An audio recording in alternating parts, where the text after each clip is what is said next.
오늘 말씀 제목은 성령의 하나님의 일하심이라는 말씀 제목입니다. 우리가 사도행전 9장까지의 말씀을 볼 때요, 성령 하나님께서 어떻게 일하고 계셨는지 그동안 말씀을 나누었습니다. 교회는 여러 가지 박해와 어려움과 고난이 있었습니다. 내부적인 외부적인 그런 어려움이 있었지만 성령 하나님께서는 늘 일하셨고 성령 하나님께서는 늘 함께하여 주셔서 그 모든 고난과 박해와 어려움을 다 이기게 하여 주셨다는 거예요. 이긴 데서 끝나는 것이 아니라 부흥하게 하여 주셨고 또 여러 곳으로 복음이 전파되는 그런 통로가 우리 성도들을 통해서 또한 여러 선교사를 통해서 이루어진 것을 볼 수 있습니다. 특별히 사도행전에 보면요, 사명을 감당하는 그리고 자리를 지키며 신앙생활을 지킨 사도들에 대한 이야기가, 그리고 그 가운데 함께 헌신하며 수고했던 성도들의 이야기가 기록되어 있습니다. 그들의 수고와 헌신이 하늘에 올라가는 아름다운 향기가 되었고 또 아름다운 예배가 되었고 결국은 땅끝까지 복음이 전해지는데 쓰임받은 것을 볼 수 있어요. 그러나 이 모든 것 가운데 사람이 한 것 같지만 사도행전은 계속해서 무엇을 말하고 있느냐? 사람이 일하지만 그 사람을 선택하신 분은 여호와 하나님이시고 그 사람에게 능력을 주신 분은 성령 하나님이시고 그 사람에게 은혜를 주신 분은 바로 예수 그리스도다, 이렇게 말씀하고 있는 겁니다. 성령 하나님께서는요, 우리보다 먼저 앞서가서 일하셨고 우리의 막힌 길을 열어주셨고 또 우리가 만나야 할 사람을 만나게 하여 주셨고 우리가 해야 할 일을 가르쳐 주셔서 우리의 삶 가운데 하나님의 역사를 써가는데 쓰임받게 하여 주셨다는 거예요. 오늘 본문을 통해서 그러면 성령 하나님께서는 어떻게 우리의 삶 가운데 일하고 계셨는지 또 일하고 하실 것인지 말씀을 나눌 때 성령 하나님의 그 능력에 붙들려서 쓰임받는, 고백하며 쓰임받는 우리 모두가 되길 간절히 바라겠습니다. 일하시는 성령 하나님은요, 우리를 피하게 하심으로 일하고 계신다는 거예요.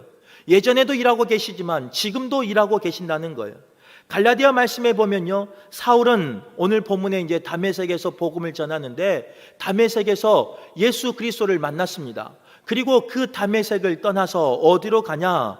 아라비아라는 곳으로 약 3년 동안 떠나 있었습니다. 그 아라비아에서 하나님과 교제하며 하나님과 영적인 교통하는 시간을 가졌다는 거예요. 그리고 영이 회복되고 그 심령이 회복되어서 이제 다시 예수님을 만났던 그 다메섹으로 돌아왔습니다. 그리고 그곳에서 다시금 예수 그리스도를 전하는 복음의 전도자로, 사명자로 쓰임받고 있다는 거예요. 그런데 예전의 모습과 지금의 모습이 틀린 것이 뭐냐? 마음가짐이 틀린 게 뭐냐? 이제는 죽음을 각오하고 담대히 복음을 전하는 사울의 모습으로 바뀌었다는 겁니다. 3년이라는 그 광야의 생활이, 3년이라는 그 연단의 생활이 사명을 감당함에 있어서 내 목숨까지, 내 가정까지, 나의 가진 것까지 아끼지 아니하는 결단하는 삶을 사울에게 허락해 주셨다는 거예요. 이렇게 목숨을 바쳐, 모든 것을 바쳐, 나의 삶을 바쳐 하나님의 말씀을 전하는, 복음을 전하는 사울에게 기다리고 있었던 건 뭐냐? 오늘 본문에 읽은 것처럼요, 축복이 아니었습니다. 은혜가 아니었습니다. 형통이 아니었습니다. 어떻게 보면 세상 사람들이 보는 실패의 자리가 오늘의 자리였다는 거예요. 그 복음을 전하는 그 사울에게 돌아온 것은 뭐냐? 함께 예전에 일했던 그리스도인을 잡으러 다녔던 그 유대인들이 이제는 자기를 죽이려고, 자기를 잡으려고, 자기를 체포하려고 때로는 치밀하고 끈질기게, 아니면 사적인 힘으로, 공적인 힘을 이용해서 밤낮으로 성문을 지키면서까지 자신의 그 다니는 곳을 따라다니면서까지 자기를 죽이려는 사람이 생기고 말았다는 거예요. 주를 위해서, 복음을 위해서 모든 것 헌신했지만 정작 그에게 돌아온 것은 어떤 것이었냐? 예전의 동료들이 자기를 죽이려고 하는, 자기를 끌어내리려고 하는, 자기를 체포하려고 하는 그런 어려움이 기다리고 있었다는 거예요. 하지만 성령 하나님께서는요, 그 어려움 가운데 사울을 그냥 내버려 두지 않습니다. 그 고난 가운데 사울을 그냥 내버려 두지 않아요. 그들 앞에 먼저 일하셔서 사울을 그 죽음의 위협 앞에서 피하게 하셨다는 거예요. 그런데 이것은 다메섹에만 일어난 게 아닙니다. 조금 더 읽어보면요, 예루살렘에서도 복음을 전했어요. 그런데 그 예루살렘에서도 헬라파 유대인들에게 죽임 당하려고 하는 그 순간 신앙 공동체의 형제들을 통해서 그를 알게 되고 그를 피신하게끔, 대피하게끔, 그를 피하게끔 했다는 거예요. 바로 성령 하나님이 이 모든 것을 간섭하시고 이 모든 것 가운데 위협 속에서, 치밀한 계획 속에서 무너지지 아니하도록, 실패하지 아니하도록, 낙심하지 아니하도록 모든 것을 피하게 하여 주셨다는 거예요. 오늘 예배하는 우리에게 필요한 하나님의 은혜가 이 은혜인 줄 믿습니다. 오늘 우리가 소망해야 할 은혜가 바로 이 은혜라는 거예요. 세상에서 복음을 전할 때, 또 세상에서 하나님의 자녀로 살아갈 때 우리는 예기치 못한 어려움을 당할 때가 있습니다. 또 누군가 파놓은 그 함정에 빠질 때도 있어요. 또 누군가의 발에 걸려 실족할 때가 있어요. 오해가 생겨서 내 삶이 흔들릴 때가 있어요. 사회적인, 경제적인, 아니면 여러 가지 어려움 때문에 내 삶이 송두리째 뽑힐 때가 있다는 거예요. 그런데 그 가운데 우리가 실망하지 않아야 할 이유는, 그 가운데 우리가 삶을 포기하지 말아야 할 이유는 뭐냐? 오늘 본문에 나와 있어요. 어떤 상황 속에서도, 그 죽음의 위협 가운데서도 성령 하나님은 일하신다는 거예요. 성령 하나님은 우리를 그 모든 상황에서 피하게 하신다는 거예요. 그것을 오해를 이해로 바꾸신다는 거예요. 바로 그분이 누구시냐? 성령 하나님이세요. 바라기는 예배한 우리 성도들에게 그 성령 하나님이 오늘도 일하시길 간절히 바랍니다. 그래서 우리의 삶이 모든 어려움에서, 모든 고통에서, 모든 슬픔에서 피해갈 수 있는 은혜가 차고 넘치시길 간절히 바라겠습니다. 우리가 눈물로 기도한 우리 자녀들도 마찬가지예요. 이제 방학을 맞이해서 온 우리 자녀들도 있고, 또 부모님을 찾아온 자녀도 있고, 외국에 살다가 잠시 온 우리 자녀들도 있어요. 함께 예배하고 있잖아요. 우리가 눈물로 기도하잖아요. 그런데 그 자녀들, 내가 기도한들, 내가 그 자녀들을 위해서 매일 통하면서 염려한들 지켜지든가요? 내 마음대로 되든가요?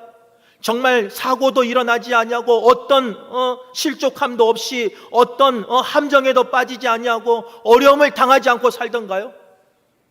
그렇게 소망하지만 그러지 않을 때가 많이 있습니다. 그래서 새벽마다 눈물 흘릴 때가 있어요. 애통할 때가 있어요. 주님을 간절히 찾을 때가 있어요. 누가 들을까 봐 주님 부르지도 못하고 속으로 눈물 흘리는 우리 부모들이 있다는 거예요. 학교 생활도 마찬가지 아니에요. 우리 부모님이 잘 되기를 원하는 마음으로, 승리하기를 원하는 마음으로, 이 더운 무더운 여름에 그 자녀를 세기를 원하는 마음으로 그 힘든 곳에서 일하며 자녀를 공부시키지만 그 학교 생활을 지켜줄 수 없는 게 우리의 삶이라는 거예요. 그런데 낙심하지 마세요. 그런데 포기하지 마세요. 왜? 성령 하나님이 일하고 계신다고요. 성령 하나님이 미리 가셔서 그 모든 것을 허물어뜨리고 모든 것을 무너뜨리고 천군 천사를 보내주셔서 피하게 하여 주신다고요. 이게 오늘 본문의 소망의 말씀입니다. 그 소망의 말씀이 자녀를 위해서 기도하는, 가정을 위해서 기도하는 우리 성도들에게 차고 넘치시길 간절히 바라겠습니다. 피해갈 수 있기를 바라요. 성령 하나님이 간섭하셔서, 성령 하나님이 우리의 삶을 주장하셔서 그 모든 눈물에서 피해가는 우리 성도들 되시길 바라겠습니다. 두 번째로, 성령 하나님은 어떤 분이시냐? 고치심으로 일하시는 분이시다는 거예요. 성령 하나님은 오늘 본문에 보면요, 루따라는 지역이 나옵니다. 이 루따라는 지역은 시간상으로나 정황상으로 또 지리상으로 복음이 전해질 수 없는 상황이었어요. 그런데 하나님께서는 빌립 집사를 통해서 미리 그곳에 복음이 전해지게 되고 그곳에 성도가 살고 있었다는 거예요. 그 가운데 베드로가 사방으로 두루 다니며 바쁘게 사역하는 가운데 오늘 룻다라는 곳에 들리게 됩니다. 그런데 그곳에서 누구를 만나느냐? 애니야라는 사람을 만납니다. 사도행전은 누가 기록했냐면 누가가 기록했습니다. 누가는 직업이 뭐였느냐? 의사였습니다. 그래서 이 애니야를 소개할 때 자신의 직업의 그 기질을 나타내서 소개해요. 어떻게 소개하느냐? 그는 침상에서 8년 동안 누워있는 사람으로 소개합니다. 그리고 그의 병은 중풍병이었다고 소개해요. 간략하게 소개했지만 이 소개는요, 의학적으로 그는 장기 환자였어요. 또한 그는 동시에 자신의 힘으로 움직일 수 없는 상태임을 이 간략한 소개에 담겨져 있다는 거예요. 8년 동안 투병 생활을 했어요. 얼마나 힘들었겠습니까? 8년 동안 내 마음대로 몸을 쓸 수 없는 상황이에요. 얼마나 힘들었겠어요. 누군가를 의지하지 아니하면 살아갈 수 없는 나의 모습 때문에 때로는 자존감이 무너지고 자존감이 낮아질 수밖에 없는 상황이에요. 얼마나 힘들었겠어요.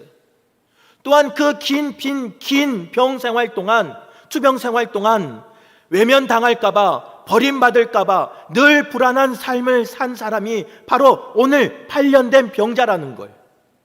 그런데 이보다 더 힘든 사람이 있어요. 병자도 힘들지만 옆에서 간호한 사람은 더 힘들어요. 요즘은 도와주는 도우미가 있지 않습니까?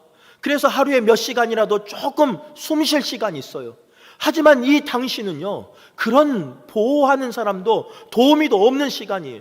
온전히 그 모든 것을 내가 책임져야 하는, 온전히 그 모든 것을 내가 간호해야 하는, 가족에게 책임이 물어지는 그런 상황이라는 거예요. 그런 상황 가운데 옴짝달싹 할 수 없는 그 가운데 얼마나 그 가족들이 간호하면서 눈물 흘렸겠습니까? 얼마나 아팠겠습니까? 또 처음에는 많은 성도들이, 아니 많은 이웃들이 와서 위로하고 함께 기도해 줬는데 시간이 지나면서 그 기도가 뜸해지고 그 위로가 뜸해지고 이제는 찾아온 사람도 없고 이제는 찾아올까 봐 겁을 내는 그런 상황이라면 그 가족의 마음은 얼마나 마음 아프겠습니까? 이 상황이 오늘 상황이라는 거예요. 간략하게 8년 된 중풍병자, 이 말에 이 모든 게 속해 있다는 거예요. 그런데 그 가운데 누가 찾아오시느냐? 성령 하나님께서 베드로를 보내서 위로하시고 치료해 주십니다. 성령 하나님께서는 우리의 약함을 아시고 우리의 연약함을 아시고 우리의 필요를 아시고 때로는 긴 병 가운데 아무도 찾아주지 아니하는 그를, 삶이 무너져버린 그를, 모든 관계가 흐트러져 버린 그를, 더 이상 희망이 사라진 그를 성령 하나님께서는 베드로를 보내서 찾아주시고 고쳐주신다는 거예요. 성령 하나님은 이렇게 일하고 계셔요. 그러기에 때로는 내 삶 가운데 포기하고 싶을 때, 때로는 여러 가지 질병으로 포기하고 싶을 때, 때로는 여러 가지 마음의 병으로 포기하고 싶을 때, 때로는 영적인 문제로 포기하고 싶을 때 포기해서는 안 된다는 거예요. 성령 하나님은 그런 나를 눈여겨보셔요. 그런 나를 기억하셔요. 그런 나를 살펴보셔요. 그런 나를 사랑하셔요. 이게 복음이에요. 오늘 그 은혜가 오늘 예배 가운데 위로받아야 할 자, 회복돼야 할 자, 치료받아야 할 우리 성도들에게 임하길 간절히 바라겠습니다. 성령 하나님이 찾아가 주셔서 우리 성도들을 위로하시고 그 눈물을 닦아주시고 그 마음 가운데 참 위로가, 참 평안이 가득하길 간절히 바라겠습니다. 사람은 외면해도, 사람은 무시해도, 사람은 나에게 관심 가져주지 않아도, 귀히 여겨주지 않아도 성령 하나님은 나에게 관심 가져주시고 나를 귀히 여겨주시고 나를 사랑하여 주신다는 거예요. 그 하나님을 소망하며 기대하며 사는 우리 모두가 되시길 간절히 바랍니다. 또 하나, 성령 하나님은요, 베드로라는 그 사도를 보내서 일하셔요. 그 사람을 통해서 일하셔요. 오늘도 찾고 계셔요. 애통한 자가 있을 때, 슬픈 자가 있을 때 그들을 위로할 자, 그들을 살릴 자, 그들을 치유할 자, 베드로를 보내기를 원하셨던 것처럼 누군가를 보내기를 원하시며 오늘도 부르고 계셔요. 우리 성도님들이 그 부름에 응답할 수 있기를 간절히 바랍니다. 그래서 위로할 자 생각나게 하신다면 전화할 수 있기를 바라고, 한 번이라도 찾아볼 수 있기를 바라고, 기도할 수 있기를 바라고, 함께 합력해서 선을 이루는 우리 성도들 될 수 있길 간절히 바랍니다. 그 베드로가 오늘 예배한 우리 성도 되시길 간절히 바랍니다. 그래서 우리 성도들을 통하여 누군가 살아나고, 누군가 회복되고, 누군가 치유되고, 누군가 일어나는 우리 성도들 되시길 간절히 바랍니다. 이게 바로 성령 하나님의 일하심이라는 거예요. 항상 하나님은 언제나 이렇게 가난한 자, 소외된 자, 멸시받는 세리와 제리 같은 죄인들에게 항상 마음이 가 있었어요. 그런데 오늘 주님의 제자라고 말하는 우리의 삶은 어떤지, 오늘 하나님의 자녀라고 말하는 우리의 삶은 어떤지, 과연 하나님 앞에 선택받아 하나님의 사명을 감당하려고 하는 우리 직분자의 모습은 어떤지, 그럴듯하게 말씀 전하는 목사의 삶은 어떤지, 오늘 본문은 다시금 질문하고 있다는 거예요.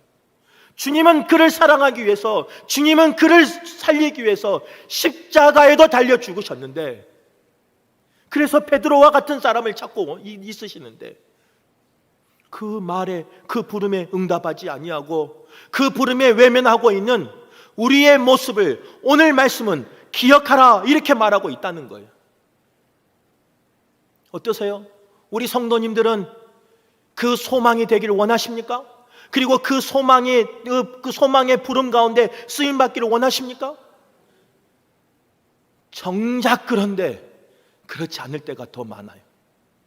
한두 번은 할 수 있어요. 그러나 계속해서 지속적으로 하기는 참 어려운 거예요.